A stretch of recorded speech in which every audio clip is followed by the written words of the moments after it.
In the 1930s, Dr. Wilhelm Reich, a prominent Austrian physician and psychoanalyst, discovered a powerful new physical energy, and for the next 2 decades, devoted his life to the investigation of its laws and properties. He confirmed the existence of this energy in the human body, verified its presence in the atmosphere, developed instrumentation to observe and collect it, and harnessed it for a variety of purposes, from cancer treatment to motor power to weather experimentation. Reich called his discovery orgone energy.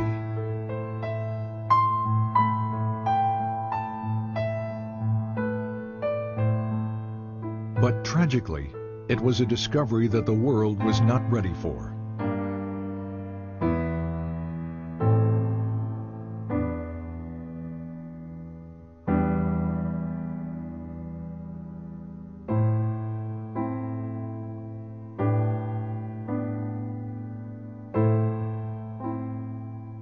Wilhelm Reich was born in 1897 in Galicia, the easternmost part of the Austro-Hungarian Empire, now the Ukraine.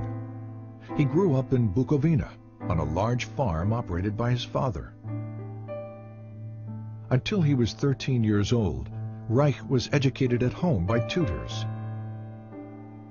His mother, to whom he was devoted, committed suicide in 1910 after his father discovered she had had a brief affair with one of the tutors. His father died 4 years later from tuberculosis.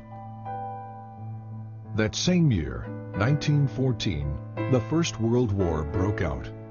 Within days, Russian troops swept through Bukovina.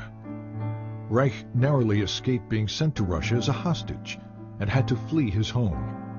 Later he wrote, "I never saw either my homeland or my possessions again. Of a well-to-do past, nothing was left."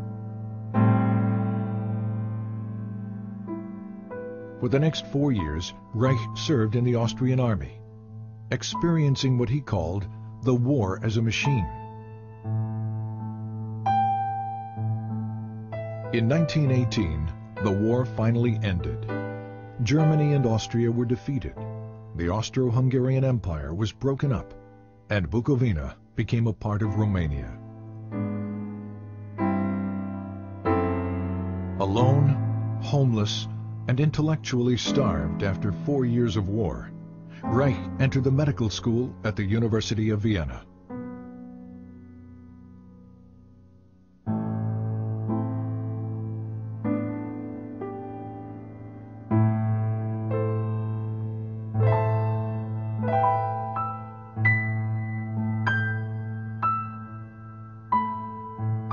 Reich's recognition of the significance of sexuality drew him to the work of Dr. Sigmund Freud, the father of psychoanalysis. Soon he was considered one of Freud's most promising students. Freud had discovered that neuroses are caused by the conflict between natural sexual instincts and the social denial and frustration of those instincts. Freud had also hypothesized the existence of a biological sexual energy in the body. He called it libido, and described it as something which is capable of increase, decrease, displacement, and discharge, and which extends itself over the memory traces of an idea like an electric charge over the surface of the body. But as the years passed, Freud and his followers diluted much of this concept, reducing the libido to little more than a psychological energy or idea. By 1925, Freud had concluded that the libido theory may therefore, for the present, be pursued only by the path of speculation. Reich's clinical observations, however, demonstrated that sexual energy was more than just an idea, and that sexual satisfaction, in fact, alleviated neurotic symptoms. He discovered that the function of the orgasm is to maintain an energy equilibrium by discharging excess biological energy that builds up naturally in the body. If that discharge function is disturbed, as it proved to be in all his patients, this energy continues to build up without adequate release, stagnating and fueling neurotic disorders. Reich's orgasm theory set him apart from his colleagues because it indicated that the libido was a real physical energy that possibly might be measured quantitatively. His clinical work also led to new therapeutic techniques designed to discover and eliminate any impediments to the flow and discharge of this energy. But the widespread existence of human misery forced Reich to conclude that the solution to the problem of neuroses was not treatment, it was prevention. You have to revamp your whole way of thinking, said Reich, so that you don't think from the standpoint of the state and the culture, but from the standpoint of what people need and what they suffer from. Then you arrange your social institutions accordingly. Freud, on the other hand, maintained that culture takes precedence, that sexual instincts must be adapted to the existing social structure. These conflicting positions led to an eventual break between Reich and Freud. In Vienna and later in Berlin, Reich devoted much of his time and money educating working-class people about the essential role of sexuality in their lives. I had 6 clinics in Vienna, said Reich, where people came and received advice once or twice a week. To provide medical and educational help was its purpose. To reach the greatest number of people, he worked within the socialist and communist parties to promote sex education, birth control, divorce rights, and better housing. Reich recalled that in Berlin there were about 50,000 people in my organization in the first year. Reich was also very outspoken about Germany's turbulent political climate. Unlike most members of the Berlin Psychoanalytic Association, Reich openly opposed the rise of the Nazi Party.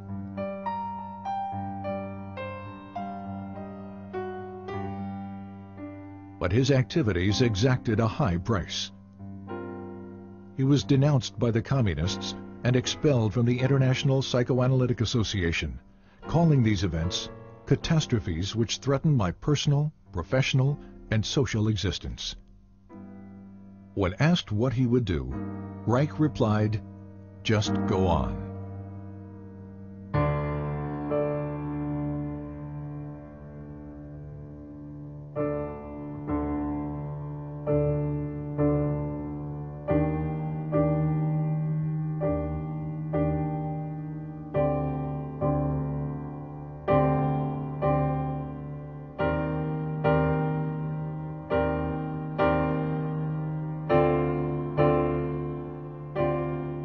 University of Oslo, 1935. While continuing to teach and develop his innovative therapeutic techniques, Reich began a series of laboratory experiments to verify the existence of a physical, biological energy expressed in the emotions. Using human subjects, Reich was able to demonstrate a charge at the skin surface directly related to feelings of pleasure or anxiety. The charge would increase when a subject experienced pleasure and decrease during feelings of unpleasure. From this, Reich concluded that pleasure is the movement of biological energy toward the periphery of the organism, while anxiety is the movement of this energy toward the center. He assumed this energy to be electrical. But was it? And did similar energy processes exist in more basic life forms? Reich discovered that under certain conditions, sterilized and unsterilized substances, such as grass, blood, sand, charcoal, and foodstuffs, disintegrate into pulsating vesicles that exhibit a bluish color. He called these vesicles bions. Reich observed internal motility in the bions, an effect of energy. He also found that certain bions revealed a strong radiation phenomenon, seen here as a white field around the organism, and that these bions could kill bacteria and cancer cells. This radiation confirmed the existence of an energy that did not obey any known laws of electricity or magnetism. Reich called this energy orgone, because its discovery had evolved from his investigation of the orgasm function, and because this energy could charge organic matter. When he published his findings, the scientific and psychiatric communities responded with a vicious year-long attack in the Norwegian press.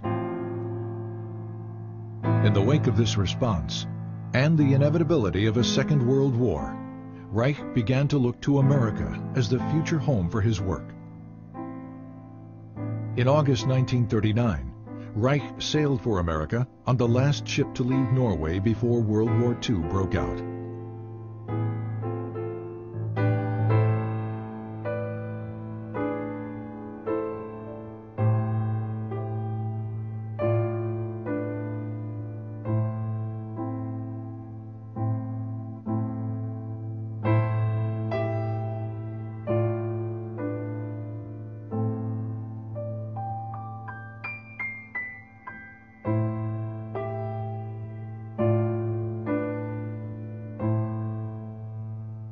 Reich settled in the Forest Hill section of New York City. He taught at the New School for Social Research in Manhattan.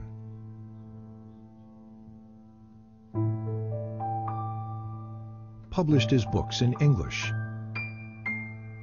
Trained American physicians in his therapeutic techniques. And pursued his investigations of orgone energy.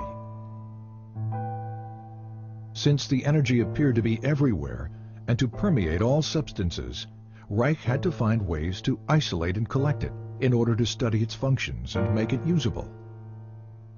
Experiments demonstrated that organic or non-metallic materials, such as cotton, wool, or plastic, attract, absorb, and hold the energy. Metallic materials, steel or iron, attract the energy and quickly reflect it in both directions.